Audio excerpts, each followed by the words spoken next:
Most of you will already be aware of who 2-year-old Kaylee Anthony was. The majority will know that she sadly passed away at some point between 1 p.m. and 8 p.m. on June 16, 2008. Her death is undoubtedly the most heartbreaking part of this story, and we only need a single word to epitomize her short life: tragic. But the primary subject of this video is not about the life nor the death of Kaylee Marie Anthony. It is in fact about the psychological constitution of her mother, 22-year-old Casey Marie Anthony. So rather than tragic, you'll find the words disturbing and perplexing to be far better suited to the theme of this video. One of the many reasons this case is exceptional is how the present day's topic of discussion has little to do with the actual occurrences of the crime, but in fact the subsequent developments that followed. People are no longer talking about how or even why Kaylee Anthony passed away. They are instead talking about the manner in which a mother responded to her daughter's death. Given all the acquired information we now have, even if we afford this person the most morally acceptable possibility of what occurred, her manner of conduct was still unimaginably cold-blooded. This is driven home by the fact she was evaluated by 2 clinical psychologists during her time in custody, and not a single abnormality was discovered with relation to her psychological state. In other words, there were no signs of mental illness whatsoever. And this makes the character study of Casey Anthony just as fascinating as it is terrifying. A human being's state of mind is something most accurately assessed with the full capacity of hindsight. So before we evaluate our first segment of raw footage, here's a quick rundown of each of the essential moments that will give you a broader understanding of what we're actually dealing with. On the 15th of July, 2008, Orlando police received a call from Cindy Anthony, the grandmother of the victim.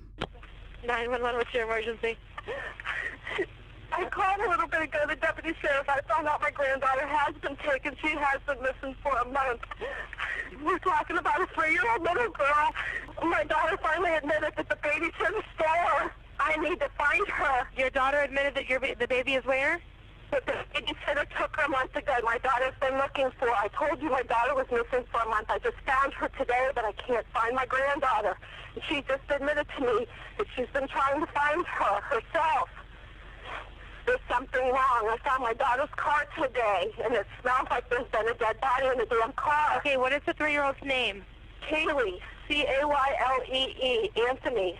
Kaylee Anthony? Yes. How long has she been missing for? I have not seen her since the 7th of June. Is your daughter there? Yes. Can I speak with her? Okay, Sheriff's Department, they want to talk to you. Answer the question. Hello? Hello? Yes. Can you tell me what's going on a little bit? I'm sorry? Can you tell me a little bit what's going on? My daughter's been missing for the last 31 days. And you know who has her? I know who has her. I've tried to contact her. I actually received a phone call today, now from a number that is no longer in service. I did get to speak to my daughter for about a minute. Who has her? Do you have a name? Her name is Zenaida Fernandez Gonzalez.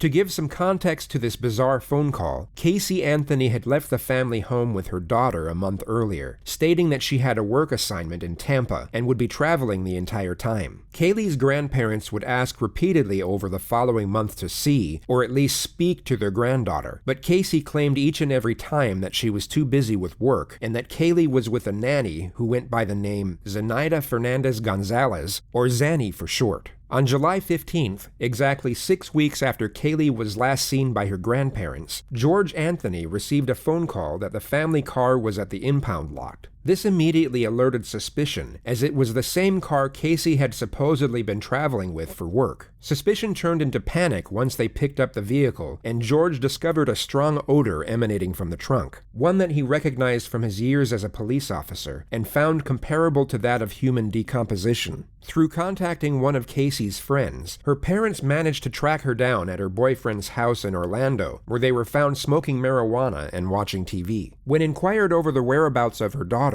Casey stated that she had been kidnapped 31 days before by the supposed babysitter. It was at that moment Cindy Anthony called 911. 911, what's your emergency? Who has her? Do you have a name? Her name is Zenaida Fernandez Gonzalez. Who is that? Babysitter? She's been my nanny for about a year and a half, almost 2 years. Why are you calling now? Why didn't you call 31 days ago? I've been looking for her and have gone through other resources to try to find her, which was stupid. I think the officers are here. The officers are there? Yes.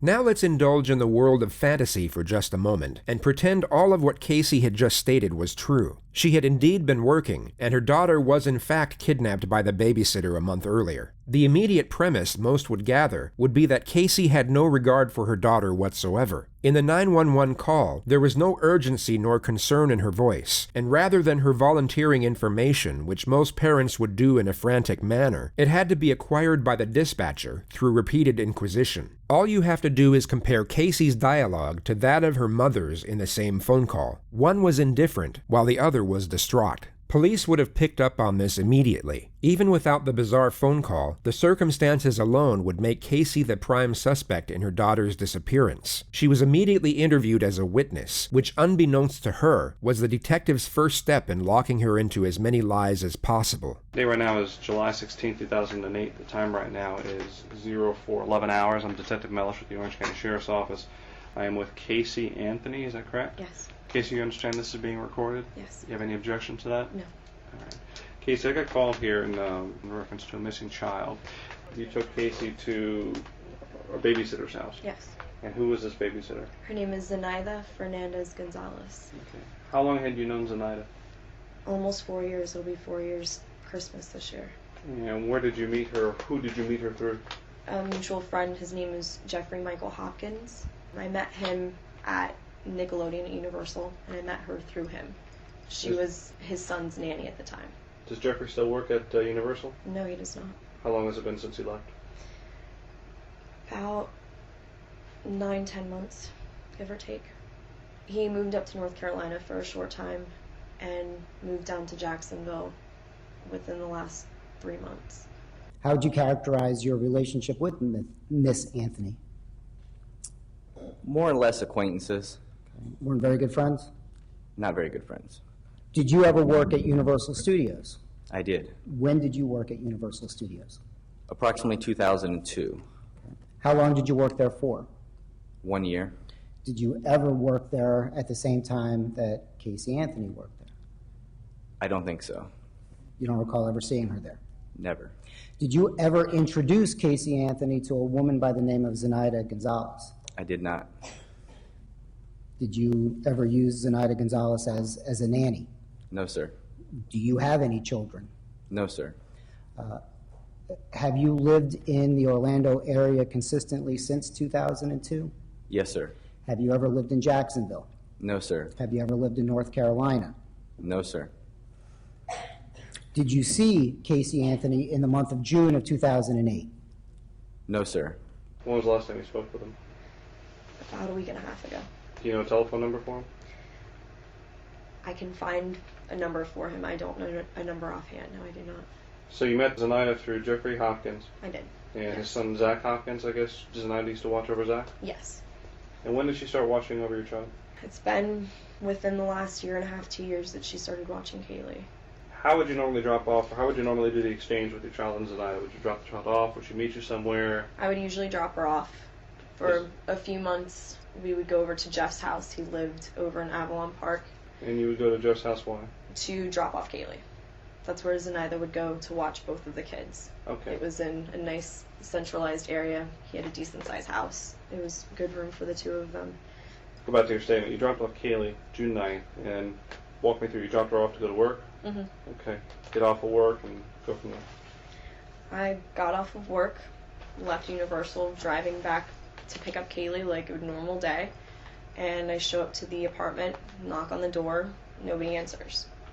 So I call Zenaida's cell phone, and it's out of service. I didn't really want to come home. I wasn't sure what I'd say about not knowing where Kaylee was. Still hoping that I would get a call or, find out that Kaylee was coming back so that I could go get her. And I ended up going to my boyfriend Anthony's house, who lives in Sutton Place. Did you talk to Anthony about what happened with Kaylee? No, I did not. Have you talked to anyone about Kaylee, about your incident with Kaylee? Or the fact Outside that of- she's missing? A couple people, a couple mutual friends. Who did you talk to about it? I talked to Jeffrey Hopkins. Mm-hmm. I talked to Juliette Lewis. She's one of my coworkers at Universal. She works. You still work at Universal? Yes. What do you do at Universal? I'm an event coordinator. Okay. What is Juliet? What position is she? Where she works? She's also an event coordinator. We work in the same department. Juliette Lewis doesn't exist. Casey had briefly worked at Universal, but hadn't been employed there for over 2 years prior to this interview. And she wasn't an event coordinator. She stood behind a kiosk and sold photos of people after they had been on the Incredible Hulk ride. You have a number for Juliet? Offhand, I can't think of one. Is she in your SIM card? No, she's not. Some of the more recent numbers, her number just changed because she just moved back up north. She, within the last 2 months, has finished moving up to New York. She's subleasing her apartment. So Juliet doesn't work at Universal anymore? No, she does not. What's the reason, I asked you this before and I'll ask you just for the record, what's the reason you didn't call the police before? I think part of me was naive enough to think that I could handle this myself, which obviously I couldn't. And I was scared that something would happen to her if I did notify the authorities or got the media involved. Just fear of the unknown, fear of the potential of Kaylee getting hurt, of not seeing my daughter again. I asked you this at the onset and asked you before we went on tape, and I'll ask you again just to make sure we're clear. Is there anything about this story that you're telling me that is untrue? Or No. is there anything that you want to change or divert from what you've already told me? No, sir.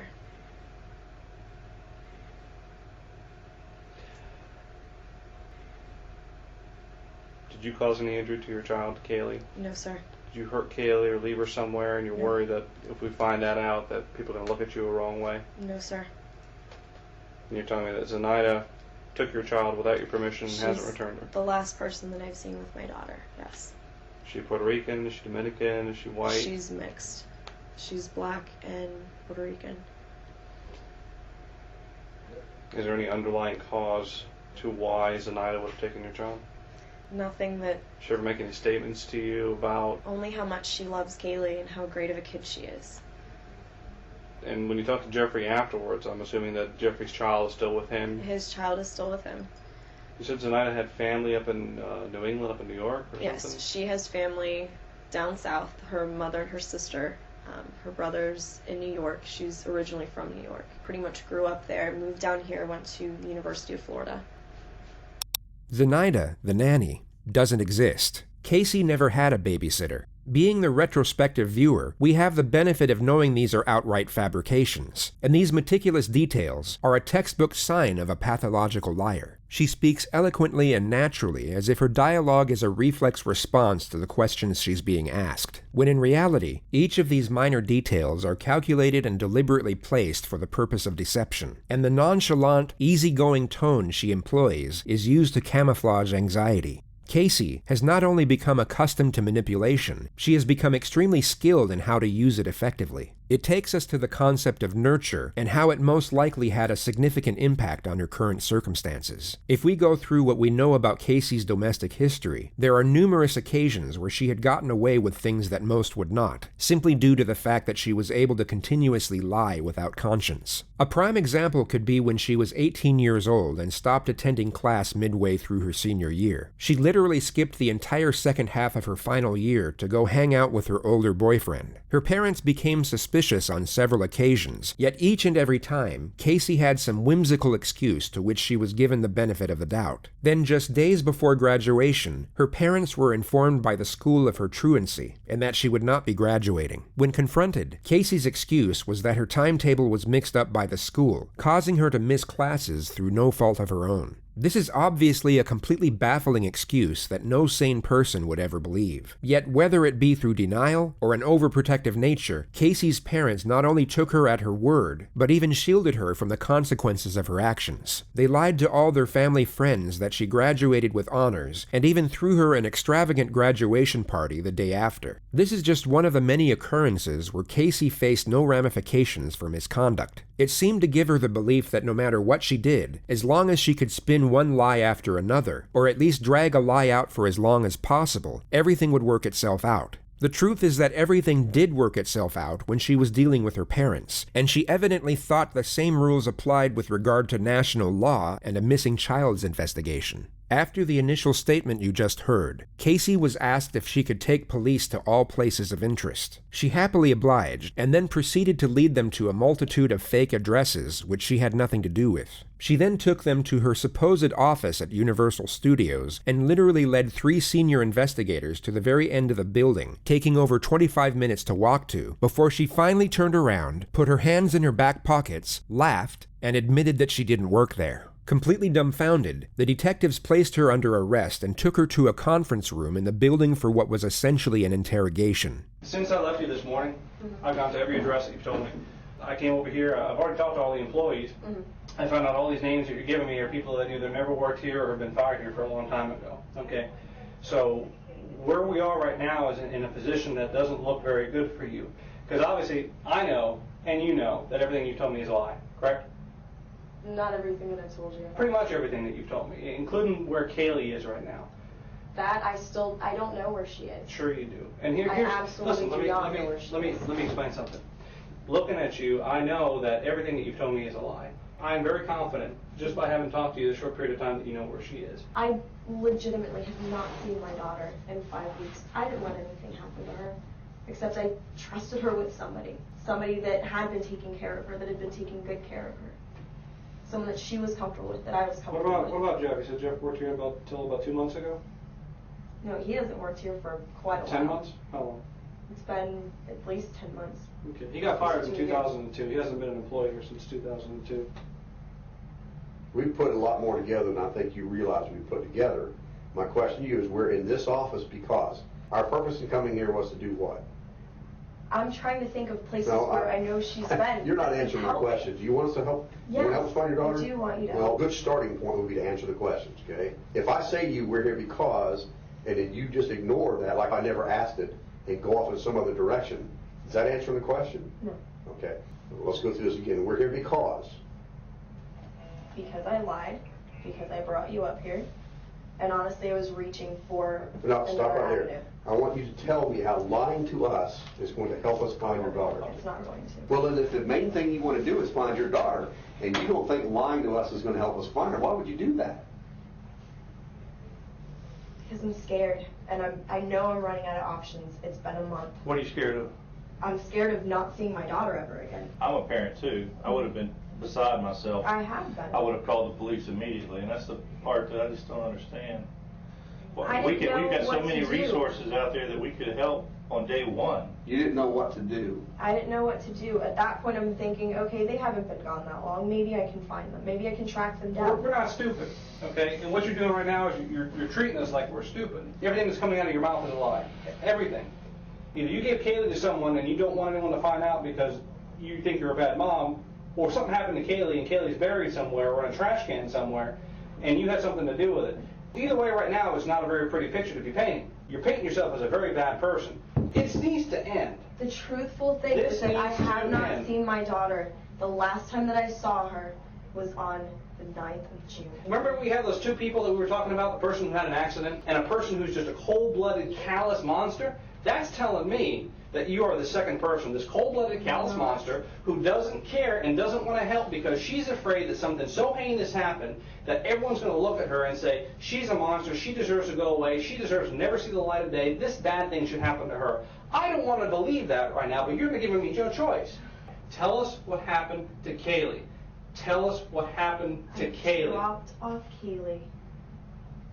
And that's the last time that I've seen her. I dropped her off. Where did you drop her off? I dropped her off at that apartment. No, you didn't. That's exactly where I dropped her off. Did you just think that one day she's just going to show up at your house? No, I sat around yesterday trying to figure out what to do. I'm glad that I ended up seeing my mom, that all of that stuff happened. It happened for a reason because You're glad you saw your mom. You could have saw your mom 5 weeks ago and said, Mom, I don't know what. I saw my mom's reaction right off the bat, and it would have been the same from the get-go. So wait a minute, you're more afraid of your mom's reaction than you are if you ever see your daughter again? No, I'm absolutely petrified. Absolutely petrified. I know my mom will never forgive me. I'm never going to forgive myself. Is it that there's some other thing more important in your life right now that you just weren't really focused on what you were saying when you told us, so you kind of just accidentally told us you had an office here and we needed to be here, or did you purposely mislead us? Which of those two is it? I purposely misled. Okay, so you purposely misled us. This was all an attempt to help find your daughter, right? That makes sense to you, correct? In a backwards sort of way, yes. Backwards sort I'm of way. coming back to places that are familiar to me, that I know are familiar to her. Familiar situations that What did you maybe, think? just maybe, How old is she? would help. She's almost 3. She's almost 3. What do you think, She's she's going to take a cab here? I mean, I know how did she's you think not. she's going to get here? Because she's with someone else. She's with someone else who's hid her from you for 5 weeks. Yes.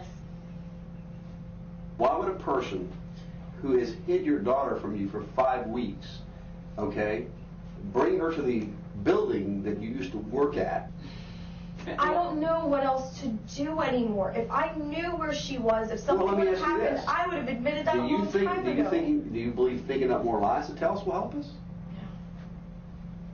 She's with someone that I absolutely do not trust, and that I'm absolutely scared that That you don't trust yet was babysitting your daughter for a year. I and a don't half. trust her now because of what happened. Who did you call first? Who did you go to for help first to help try to find her? No one. Oh, no, okay, all right. Okay. Well, I'm glad we got that straightened out. Casey was then taken to the county jail, where she in the evening hours was able to make a phone call, and just happened to see her mother on the local news moments before speaking to her. Casey? Mom. Hey, sweetie. Oh, I just saw your nice little cameo on TV. Which one? What do you mean, which one? Which one? I did 4 different ones, and I don't know. I haven't seen them all. I've only seen 1 or 2 so far. You don't know what my involvement is and stuff? Casey? Mom. What? No. I don't know what your involvement is, sweetheart. You're not telling me where she's at. Because I don't f***ing know where she's at. Are you kidding me? Casey, don't waste your call to scream and holler at me. Waste my call sitting in the jail? Whose fault is you sitting in the jail? Are you blaming me that you're sitting in the jail? Not Blame my yourself fault. for telling lies. You mean it's not your fault? What do you mean it's not your fault, sweetheart? If you'd have told them the truth and not lied about everything, they wouldn't... Do me a favor, just tell me what Tony's number is. I don't want to talk to you right now. I don't have his number. We'll get it from Lee because I know Lee's at the house. Get Tony's number for me. Hey, Hey, can you give me Tony's number?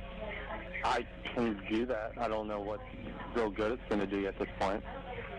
Well, I'd like to talk to him anyway. Okay. Because I called to talk to my mother, and it's f***ing waste. Oh, by the way, I don't want any of you coming up here when I have my first hearing for bond and everything else. Like, don't even waste your time coming up here. You're making it real tough for anybody to want to try to... I'm not going around and around with you. That's pretty pointless. Christina would love to talk to you because she thinks that you will tell her what's going on. Frankly, we're going to find out. Everything I have she's no telling them clue where is Kaylee a lie. is. If I knew where Kaylee was, do you think any of this would be happening? No. Anyway, you only got a couple minutes with us, so I'm not going to let you completely waste it. Here's Christina. She thinks she can get through. No, I want Tony's number. I'm not talking to anybody else. Hello? Hi, I'm glad everybody's at my house. Do me a favor, get my brother back because I need Tony's number. Does Tony have anything to do with Kaylee? No, nothing. Okay, so why do you want to talk to Tony?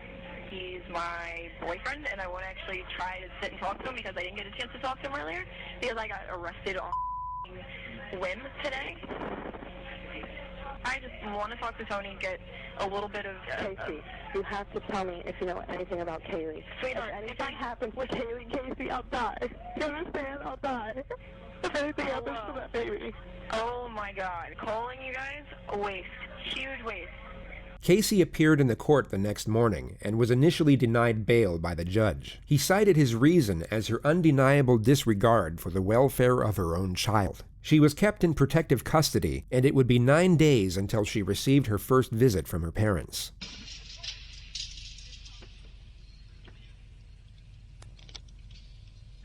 Hi. Hi, sweetie. We've been watching you for so long. You haven't? I love you. I love you too. Hi. We've been seeing you sitting down. We forgive anything that you've said. Oh, or done. Hold on. Can we turn the volume down? Yeah, you can probably hear it. My head's gonna explode. What's that T-shirt? I didn't get a chance to ask him. Other things Kaylee's besides... picture's on the back. Is it? Can Dad show me the shirt? Yeah, turn around so she can see. It's the Never Lose Hope Foundation. Do you see it? I can see Your part picture? of it, yeah. Have you seen me? And then it has the information on how to contact. Okay. Casey, you don't realize that whole United States is looking for our Kaylee. I know that, Mom. Her cover's going to be on People magazine in a few days. Okay. With a readership of over 46 million adults in America, having your missing child on the front cover of People magazine would seem as a godsend to most. Yet Casey's response is almost as if it's a lost cause. Everybody is looking for her. Good. Everybody is looking for her. Are we going to be able to find her, do you think? I hope we can, Mom. Now, I didn't get a chance to ask Lee. Can you look up a little bit more? Raise your eyes up a little bit. There you go. So now, look straight up so I can look into your eyes, darling. Thank you. I need to do that. It's okay to cry, Casey. It's all right, love. We've all been crying. Setting aside morality and ethics for just a moment, Casey at this point would be emotionally exhausted. She had been sitting in an isolated jail cell for almost 2 weeks as the entire world was turning against her. Anyone in her position, guilty or otherwise, would be at near breaking point, and her composed exterior now finally slips. She, for a brief moment, allows herself to be vulnerable, and for perhaps the first time, expresses the pain of her situation. This is one of the few moments where Casey's true self is on display. Of itself, it's a touching moment between a mother and daughter, yet if we add in the context of the surrounding elements, she is only expressing this pain for herself. Just a moment ago, when she saw her deceased daughter's face on her father's shirt, none of this emotion came out. Casey, I want to ask you just a couple questions. Good. The rest of the visit is extremely bizarre. Casey's parents try to extract any information they can about Kaylee's possible whereabouts, and each time are essentially dismissed by Casey as if they're asking pointless and irritating questions. Do we have any pictures of Sandy's apartment? Lee and I already talked about this. I don't know. It could be on the disc at home. I don't know. What is your... I can't get into your... I gave Lee everything already. I gave Lee all of the passwords, everything we could possibly think of all over again. I want to get some video clips off Kaylee because the video clip with Grandpa is really helping people. Still pictures don't show No, they don't show her personality. Right, and we need to show her personality, so I need to make sure we get that password. Yeah, I gave Lee the password. Please look up, sweetheart. I need to see your eyes. I want to be able to look at you guys, too. I can't look at you and look at the camera.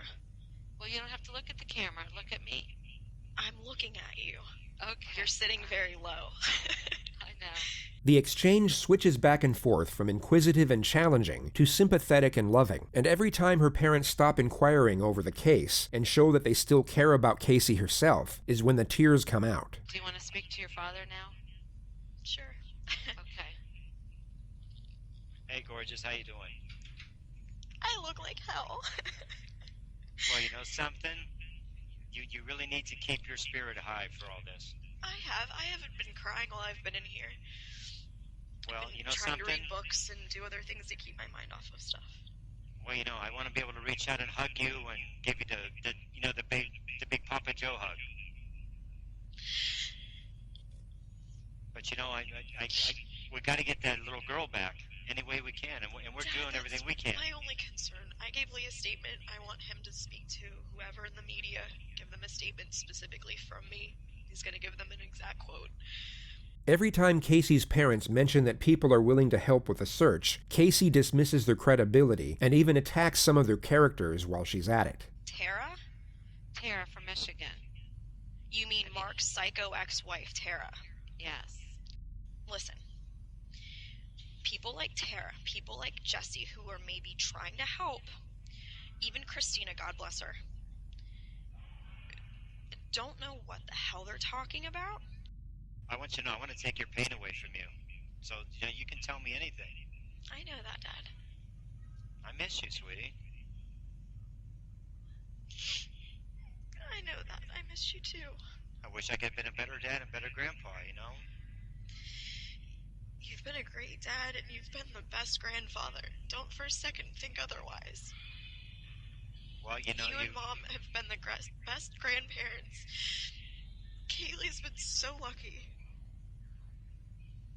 Kaylee is so lucky to have both of you. I can't even put into words how glad I am that she's had both of you. And that she still has both of you. You know, it goes without saying, you know, that our house is empty without both of you there. It's empty. All the little things that we took for granted, we miss them so much. That's exactly how I feel. All your little things and all her little things, it hurts. We're not there. Mom and I are just going through the motions, you know? I ate coleslaw today. Tell them I ate coleslaw. Well, you're probably eating a lot of things you never used to eat before, because when you're hungry, you'll eat. I hated bologna. I've been eating bologna and cheese on occasion. Grits. I don't do grits at all. It's terrible.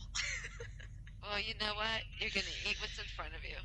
We get another glimpse at Casey's skill in fabricating information and her ability to intertwine specific details to afford her lies some credibility. These minor intricacies are what would make her extremely convincing if we didn't happen to know otherwise. They never searched by her full name. They searched by Zenaida Fernandez, whereas Zenaida Gonzalez never by her full name. And it's Z-E-N. Z-E-N-A-I-D-A. I don't think she has a middle name. There was never a middle name on anything that I remember seeing. And I know she went by both last names. She always has. Since she was younger, since her mom remarried. So Flores Gonzalez, and you don't know what her stepdad. Fernandez Gonzalez. But you don't know what Fernandez Gonzalez. I think her dad's first name is Victor. Her stepdad. Or that could be her real dad. But I remember her saying Victor. Victor and Gloria were her parents. Victor and Gloria are her parents. But they're separated. Or divorced. They are as of now, yeah. That was her stepdad. Divorced. But I know she has a lot of money. That's where she got the car from. I only get one or two phone calls a day that, you know, that are not nice phone calls. But I get many, many, many phone calls and many people reaching out that just believe in you. They believe in us finding Kaylee. Okay? So keep your head up high. But if you think of anything that could help, don't be afraid. Oh, I won't hesitate to let you guys know. You have to keep thinking positive feelings, Casey. Oh, I know, I have been. I've been staying as positive as I can. But do you think after this long she'd still be local? There's a possibility. What's your gut telling you right now? My you have the telling me that she's okay. Okay. And your gut tells you that she's close or she's hiding? She's not far. I know in my heart she's not far. I can feel it. Okay. This was perhaps the first time Casey told the truth when speaking of her daughter's whereabouts, as she indeed wasn't that far away. Her attorney, Jose Baez, eventually managed to get her bail, and Casey was fitted with an electronic monitoring device and released on August 21st. She had spent just over 1 month in custody. 2 months later, police were granted permission to arrest Casey on the charge of first-degree murder. She was taken in for interrogation, but immediately requested her right to counsel. She was kept in the interview room while awaiting her attorney, and the released footage of that period is so bizarre to the point where it's almost comical. The detectives give off a passive, yet glaringly obvious vibe that lets Casey know exactly what they think, being that she is guilty of her daughter's probable death and a fundamentally terrible human being on every imaginable level. Casey's response to this is to essentially ignore it and act as if the discourse between them and the situation itself is an everyday occurrence, one that perhaps doesn't concern the disappearance of her daughter for which she is being charged for. You'll notice that she effortlessly maintains the same confident and talkative disposition that she had in her previous interviews with police. It's almost surreal to watch given the circumstance, and the visual element adds an entire new level to the absurdity.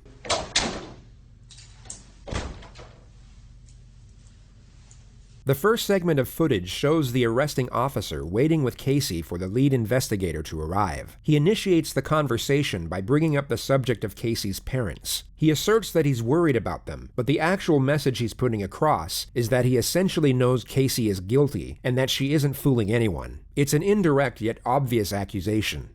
I was afraid that some of what I said to them probably offended them because I told them that if I find out something that you don't want to hear, I'm going to tell you anyway.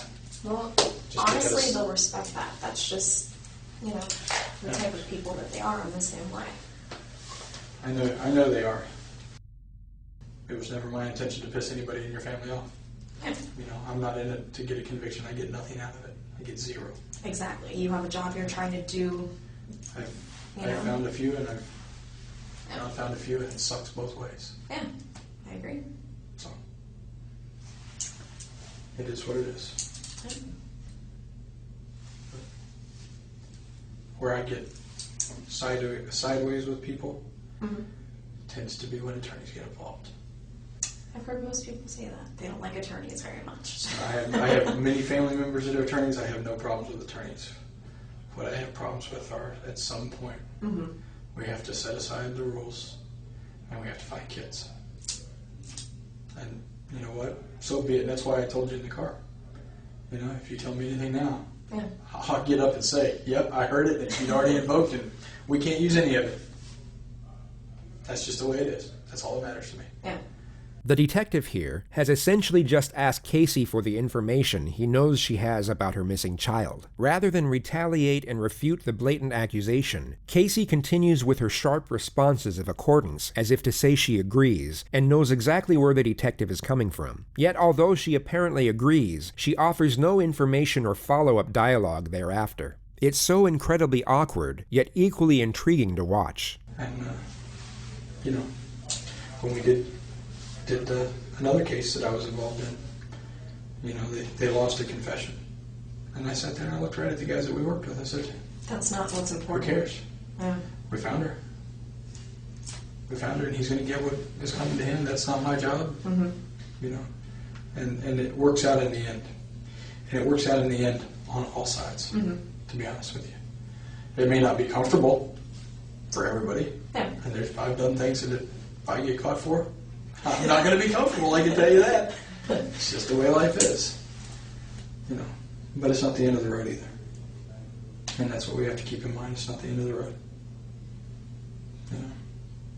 Casey then casually brings up the topic of the grand jury and the media surrounding her murder trial. She raises the questions as if she's talking about her favorite daytime TV show. Yeah, I know. But if the subpoena itself is just a regular federal or grand jury subpoena, that's public record. Yeah. It doesn't say what it's for. It doesn't say what case it's in. It doesn't. It just says you're subpoenaed to appear before the grand jury. Well, with them announcing that there was going to be a grand jury, and obviously my name was thrown out, they knew who the grand jury was for. Who threw your name out?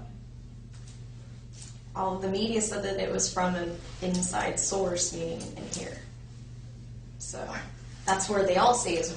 I can tell you what I think of the media and what I think of people who leak stuff to the media. I think it's garbage. Yeah, but I agree. That's the next way of putting it. That doesn't make it any less necessary.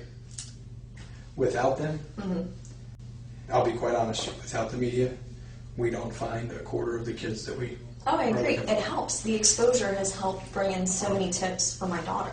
But at the same time, what it creates is it creates a monster that otherwise isn't necessary. Exactly. The tips are what the tips are. If it was a local media only, it would be much easier to work. Yeah. When you make it the national media, then you come up with. You get the Nancy Graces. You get the tips also that come from Hawaii that say, "I saw Kaylee." Oh, really? Okay, let me call Hawaii and let me send them out. Let me do that. Ones that are a little bit closer. Those are what I consider local because the local stations are going to cover that. That's contiguous to the state of Florida. It's not. When people are only getting their information from the Nancy Graces or from Globe magazine or People or stuff like that. Are you kidding me? You're not going to break bad, right? All right. We're going to call him on my cell phone. Okay. I know this is. Oh, yeah, that's not good. Pull it back there. Just slide your hands out. No, I I'll get a key I that honestly can't. So they're a little tight. Thanks for entertaining us. Just slide your Way to hands go, out. Corporal Edwards. Actually, if I could, I would have done that for you. Do you know Baez's phone number off the top of your head? No, I do not. How can we get the cell number or his number? I know his office number. What is that? 407. I've identified myself. You know why you're in custody. Yes. And you signed this. You want your attorney present. Yes. Hey, it's Casey. I'm with Corporal Edwards. I know the last name, sorry. I'm at the Sheriff's Department if you'd like to come down and meet with us. Thank you. Yes. And to answer your other question, from that picture, I cut my hair. It was really short even last year. I just started growing it back out this year, so. Just about that. Okay. It's been a long day. It has been. How was my dad this morning? He had a hard time. Yeah. Honestly. I only saw from the media and got a chance to hear him talking to my mom. I spoke to him last night and this morning for just a quick second before he left, so. Yeah, I talked to him this morning for a little bit. He was with Mark, and he was really struggling. I mean, I can imagine he was having a hard time.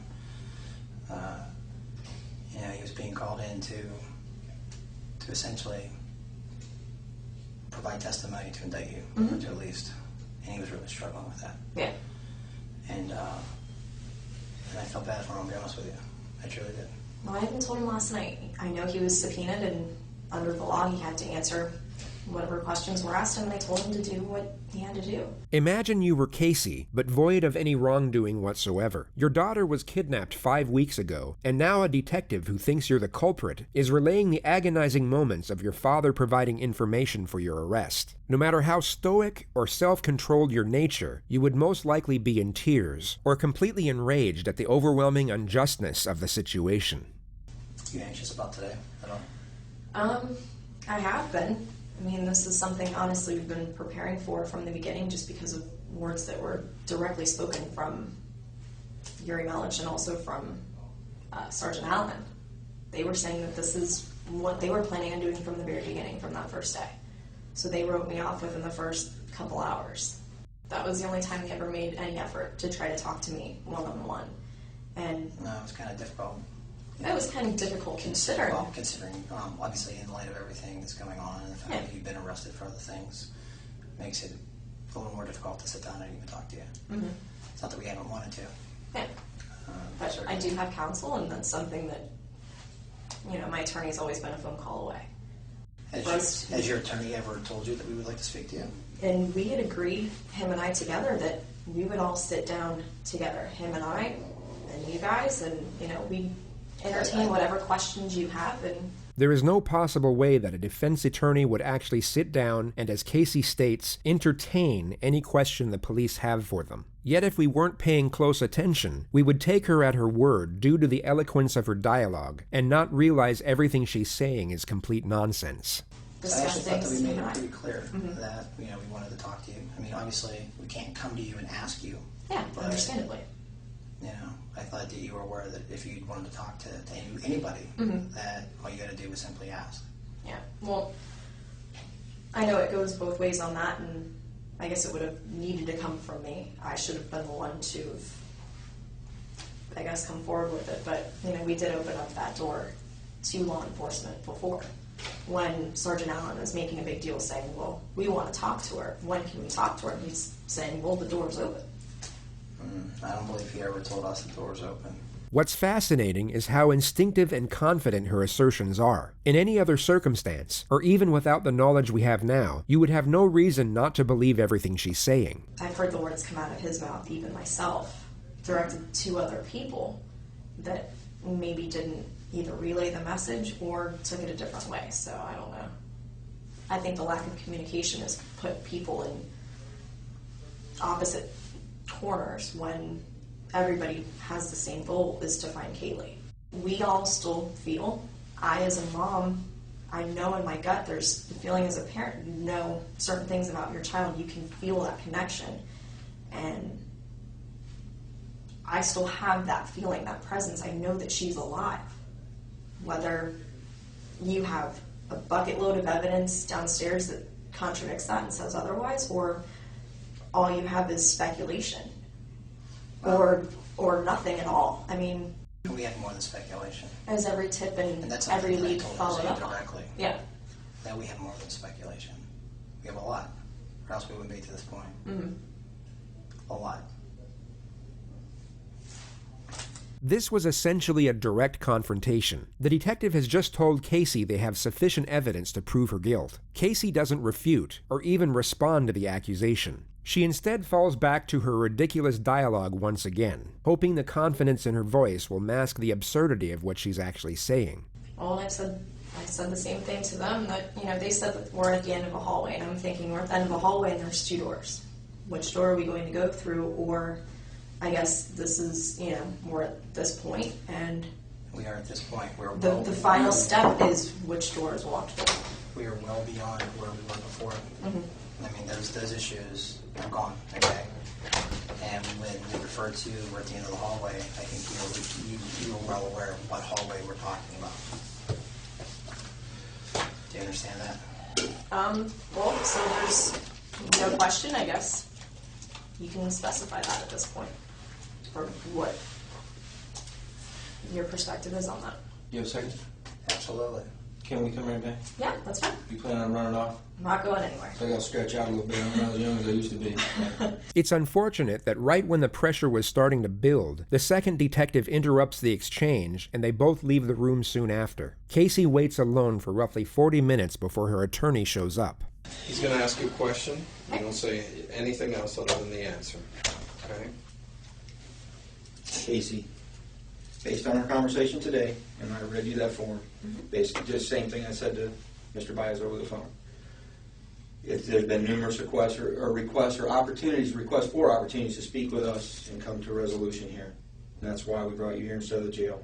Correct? Yes. Okay. Now, based on your request for us to call him and bring him here, he's here. So what we're going to try to do is give you a few minutes somewhere that's not recorded. No secrets, I told you.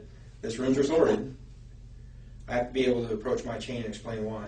The detective now guilefully takes Casey up on her previous offer, where she insisted they were willing to sit down with police and answer questions. But first, I needed you to tell him, in your own words, if you will, that you'd like to take the opportunity to deal with us like you've made that request in the past. So, is that something you want to tell him? I told him the same thing we talked about before, that we would entertain any questions that they have. We would listen and discuss it, and if we have something to respond, we'll respond. Okay, do you want to speak to me in private? Yes. So we can clarify this? Yes. It would come as no surprise that no conference was to be had. Casey was instead taken to the county jail, where she would remain for 2.5 years awaiting trial. Once this footage was released to the public domain, the consensus was that Casey at best was a cold-hearted mother, and at worst, a hideous, despicable murderer. But what's curious is that although these opinions may be accurate, they came from a completely misguided notion, being that her behavior in the footage was entirely genuine. Casey was in all likelihood being completely fake this entire time. So you might be curious as to why a person would actually fake such a poised temperament, when it would be far more fitting to fake sadness and despair. We all have aspects to ourselves that are ungenuine to a certain degree. How we act at a business dinner won't be the way we are at home with our close friends or family. The more comfortable the setting, the more we can be ourselves. Those educated on Casey's past would assert that she was rarely sad, rarely angry, but always this bubbly and agreeable personality, even when it didn't suit the situation. She was one of those people where something just seemed off, but you couldn't quite put your finger on it. The evidence put forward suggests that Casey was fake in every single setting and with every single person, all of the time. A trait that might go unnoticed in everyday life, yet would clearly stand out when shown under the microscope of a criminal case study. Casey had become so accustomed to this fraudulent way of being that it even came as a natural behavior to her in the extraordinary setting we see here. And the assertion is that because Casey knew just how well she could fabricate this character, she thought she could use it to mask her anxiety, and thus conceal guilty behavior. Casey, in all likelihood, had little to no regard for her daughter. That's not even an argument anymore. But her true temperament here would likely be far more apprehensive due to the concern over her own welfare. Every time the detective insinuated an accusation, Casey kept the same tone, same demeanor, and same confident, lighthearted disposition. If you took her out of this interrogative setting and placed her in the mall with her friends, it would seem completely normal. She would be faking her personality in both environments, yet we are only able to realize it in one. This type of mindset is linked to sociopathy. Whatever the situation or circumstance, they need to have an advantage over you. So how do they do this? They lie, and also calculate how they are going to feel and react to a certain situation before it occurs. The entirety of her focus was on making herself look good rather than being worried about the actual quality of her character. Casey, in a nutshell, was an inauthentic person, long before she ever gave birth to her ill-fated daughter. And her skill at deception alongside her manufactured personality is arguably the most terrifying part of this entire case. On December 11th, 2008, just under 5 months since she was reported missing, Kaylee's skeletal remains were discovered in a swamp less than a mile away from the Anthony household. She was wrapped in a Winnie the Pooh blanket and then placed in a canvas laundry bag. Duct tape was discovered around the nose and mouth area of the skull, and her death was ruled a homicide. Prosecutors in the case then announced they would be seeking the death penalty. There were a multitude of discoveries made in the lead-up to the trial, and many believed it to be an open and shut case due to the damnatory nature of the evidence. On the last day Kaylee was seen alive by anyone other than her mother, and the day many believed she was murdered, Casey Anthony made the following internet searches.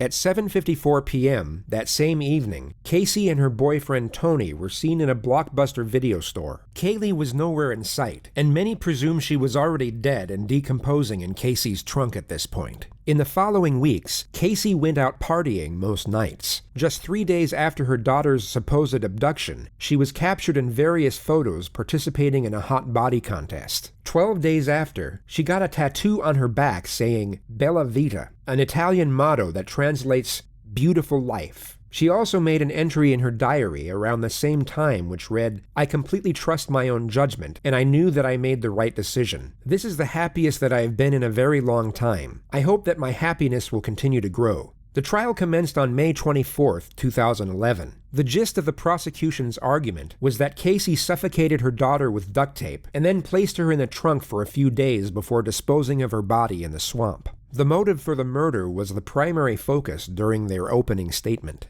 This isn't just a case about Casey Marie Anthony. It's a story about Kaylee Anthony as well. Kaylee Anthony was born on August 9th of 2005. It was a Tuesday.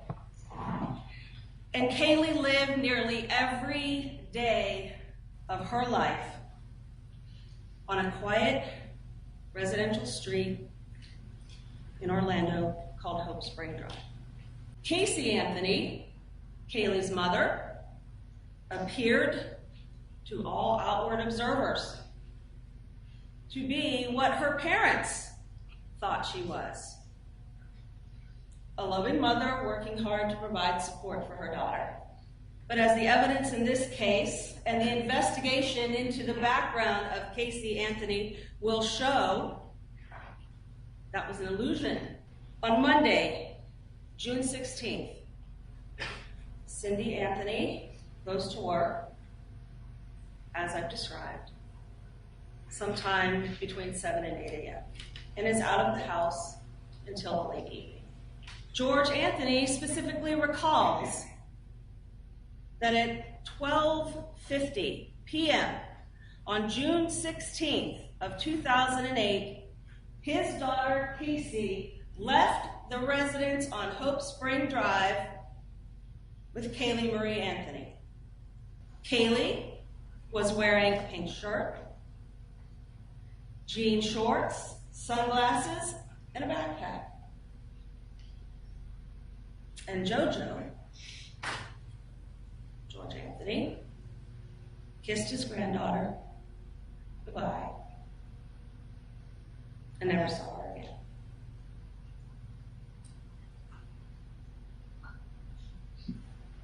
In fact, no one but Casey Anthony ever saw Kaylee Marie Anthony alive again.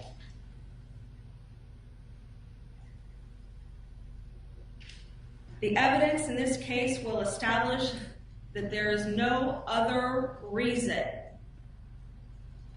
for the placement of multiple pieces of duct tape on this child's face, mouth, and nose other than the specific intent to end that child's life. No one but Casey Anthony had access to all the pieces of evidence in this case. The duct tape, the laundry bag, the blanket, the shorts, the shirt, the car. No one else lied to their friends, to their family, to investigators. No one else benefited from the death of Kaylee Marie Anthony. Kaylee's death allowed Casey Anthony to live the good life, at least for those 31 days. Although there was a lack of direct physical evidence tying the defendant to her daughter's death, the evidence the state actually had still seemed overwhelming, and they understandably thought relying on the facts alone would easily secure a conviction. The defense, on the other hand, were up against it. So not only did they use charm and appeal to sway the jury's attention away from the evidence, they dropped an absolute bombshell in their opening statements to create as much doubt as humanly possible. On behalf of the defense, I want to thank you for the sacrifice that you've made in your jury service and coming here and helping us see justice. We know it's no easy task, and we intend, I'm sure both sides, on getting you home as quickly as possible once you have all of the information that you need. Everyone wants to know what happened. How in the world can a mother wait 30 days before ever reporting her child missing? It's insane. It's bizarre. Something's just not right about that. Well, the answer is actually relatively simple. She never was missing. Kaylee Anthony died on June 16, 2008, when she drowned in her family's swimming pool. Well, the reason we're all here is because not of the commonality of this tragedy, but of the uniqueness of the family that it happened to. You will hear about ugly things, secret things, things that people don't speak about, things that Casey never spoke about. On June 16, 2008, after Kaylee died, Casey did what she's been doing all her life, or for most of it, hiding her pain, going into that dark corner and pretending that she does not live in the situation that she's living in. This family must keep its secrets quiet. And it all began when Casey was 8 years old and her father came into her room and began to touch her inappropriately. This child, who at 8 years old, learned to lie immediately. She could be 13 years old, have her father's penis in her mouth, and then go to school and play with the other kids as if nothing ever happened. That will help you understand why no one knew that her child was dead. The trial would go on to last 6 weeks, with the prosecution exposing the truly dark and deceptive nature of Casey's character. While the state relied on fact, the defense clung on to theory, and proposed every conspiracy under the sun in the hope they would create enough skepticism and confusion. One of the more noted details of the trial was the courtroom presence of Jose Baez. He had an exceptional ability of narrative control and storytelling, and his capacity to create a connection with a jury seemed far more adequate than that of the state. This was recognized and mentioned multiple times in the media, yet the overwhelming majority of those following the case were almost certain that it wouldn't be enough to save the defendant. Closing arguments were put forward on Sunday, the 3rd of July. When you have a child, that child becomes your life. This case is about the clash between that responsibility and the expectations that go with it and the life that Casey Anthony wanted to have. Casey meets Tony. Tony has this life. He's free. He's a club promoter. He's out there at night with the loud music and dancing, and it's a great free life. So she has a choice.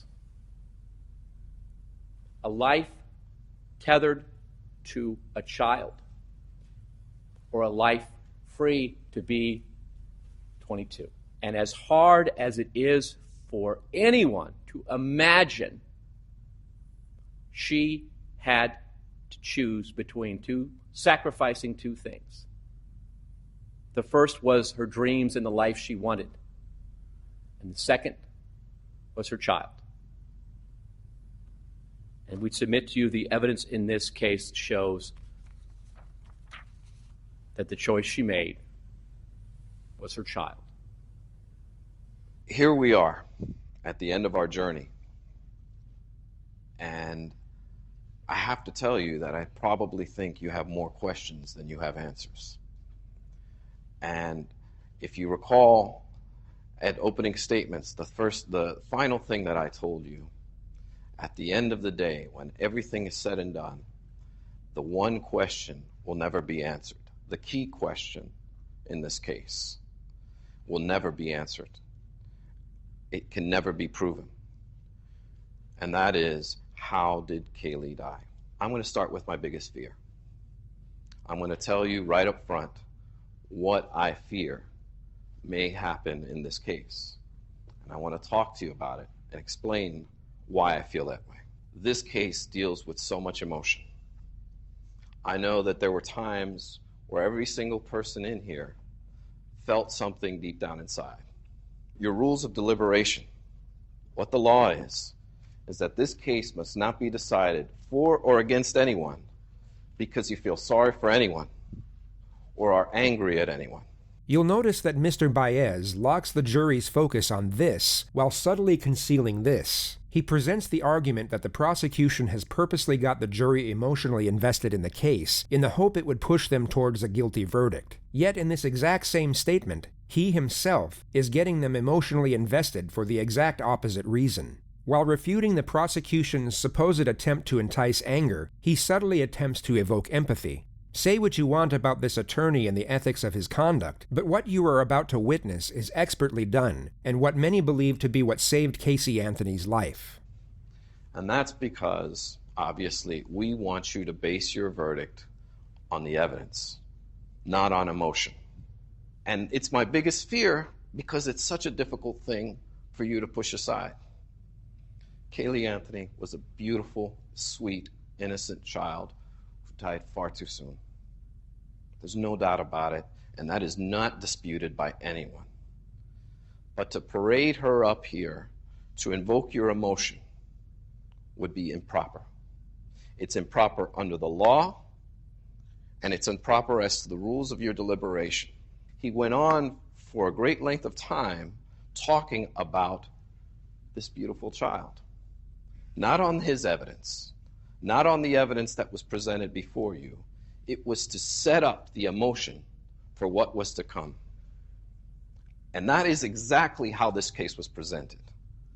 They didn't come right out the gate and show you the evidence. They gave you 2 weeks of testimony that was completely irrelevant and served only one purpose. And that was to paint Casey Anthony as a slut, as a party girl, as a girl who lies, and has absolutely nothing to do with how Kaylee died. And this prosecution was geared in such a manner that it was deliberate, it was methodical, it was thorough, and it was detailed. Mr. Baez then focuses on the fact that the state has the burden of proof, and thereafter continues to intertwine the two essential features of his argument, empathy and doubt. Don't speculate. Don't guess. It has to be proven to you beyond and to the exclusion of every reasonable doubt. If you don't know what happened, it wasn't proven. We don't want you to tell us what you think happened. We want you to tell us what was proven happened. And that's the difference here. Because you know what? We can go on and speculate all day long as to the different theories that were posed before you, as to the different possibilities. But the truth of the matter is it must be what was proven. There are no mysteries to solve here. There should be no mystery before you right now. If you have questions, then it was not proven. And that's as simple as it goes. Now, back to what I was saying with their initial setup, the way the case was presented, the first couple of weeks. You see, the strategy behind that is if you hate her, if you think she's a lying, no good slut, then you'll start to look at this evidence in a different light. You'll start to, oh, wait a minute. Maybe I'm seeing something that's not there. And start to actually discriminate against her rather than give her the standard that is afforded to each and every citizen in our country. And that is that the state, that the government come in here and prove their case beyond and to the exclusion of every reasonable doubt. But you can get away with that if we can get a jury to hate her. But you're here to fulfill an oath. You've labored tremendously over this journey. And we're going to ask you to render a verdict of not guilty on these charges because they simply were not proven. And they're simply not true. For the 9th Judicial Circuit in and for Orange County, Florida, State of Florida versus Casey Marie Anthony. As to case number 2008 CF 15606-0. As to the charge of first-degree murder, verdict as to count 1, we, the jury, find the defendant not guilty, so say we all, dated at Orlando, Orange County, Florida, on this 5th day of July, 2011, signed foreperson. As to the charge of aggravated child abuse, verdict as to count 2, we, the jury, find the defendant not guilty, so say we all, dated at Orlando, Orange County, Florida, this 5th day of July, 2011, signed foreperson. As to the charge of aggravated manslaughter of a child, verdict as to count 3, we, the jury, find the defendant not guilty, so say we all, dated at Orlando, Orange County, Florida, this 5th day of July, 2011, signed foreperson. And juror number 12, were these your true and correct verdicts? Yes. Thank you. Okay. Will counsel and the defendant approach the podium? Well, I hope that this is a lesson to those of you who have indulged in media assassination for 3 years, with bias and prejudice and incompetent talking heads saying what would be and how to be. I'm disgusted by some of the lawyers that have done this, and I can tell you that my colleagues from coast to coast and border to border have condemned this whole process of lawyers getting on television and talking about cases that they don't know a damn thing about and don't have the experience to back up their words or the law to do it. Now you've learned a lesson. And we appreciate the jury. Those of you that have been objective and professional, we like it. Others, we're going to be talking to again. Thank you very much. Casey did not murder Kaylee. It's that simple. And today, our system of justice has not dishonored her memory by a false conviction.